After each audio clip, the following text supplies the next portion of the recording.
म्हणजे 500 रुपयाच्या स्टॅम्प पेपरवर हे जे लोकांनी 24 तासात परवानगी दिली, खरं म्हणजे आयटी पार्कसाठी रीतसर त्या जमिनीवर रिझर्वेशन पाहिजे, त्या अमुक कारणासाठी ते लावून घ्यायला पाहिजेत.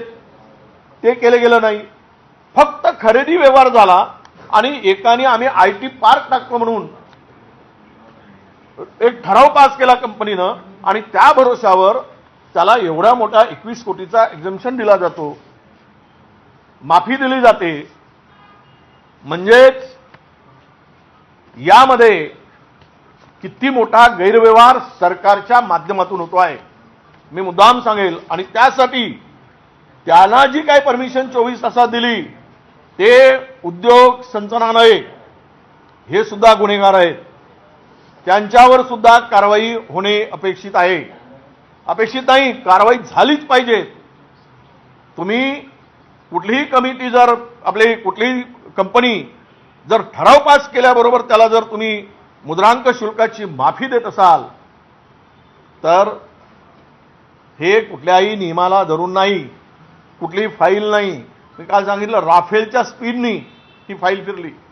या मुंडवा परिसरामध्ये अशाच पद्धतीनं महारवतनाच्या जागा, क्लास 2 च्या जागा या ज्यावेळेस एग्रीकल्चर पर्पजसाठी दिल्या होत्या त्यांना, कृषी वापरासाठी, त्याचा वापर जर कमर्शियल करायचं असेल, रेसिडेन्शियल करायचं असेल तर त्या जमिनीला भोगवटदार वर्ग 1 केल्यानंतर करायचं प्रोव्हिजन काय आहे की ते करू नये असंच आहे.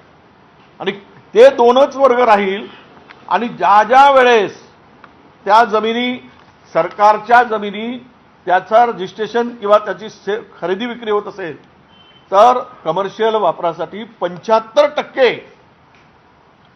प्रत्येक खरेदी विक्रीच्या वेळेस तो सरकारचा नजराना भरावा लागतो. परंतु या पुण्यामध्ये आतापर्यंत अशा प्रकारचा कुठल्याच प्रकारचा परवाना आपला नजराना भरला गेला नाही. मी जिथे काम करतो आहे, मी लोकलेखा समितीचा अध्यक्ष म्हणून असे पुण्यातील जवळपास 50 प्रकरणं माझ्याकडे सुनावणीसाठी आलेत किंवा एजीनी त्यामध्ये पॅरा काढलेला आहे की इथे मुद्रांक शुल्काची चोरी झाल्याची त्या संदर्भातली साक्ष आमच्याकडे सुरू आहे. अनेक प्रकरणं त्यामधून येत आहेत. इथेच शासनाचा करोडो रुपयाचा महसूल या पुण्यामध्ये बुडालेला आहे, लूट केली आहे.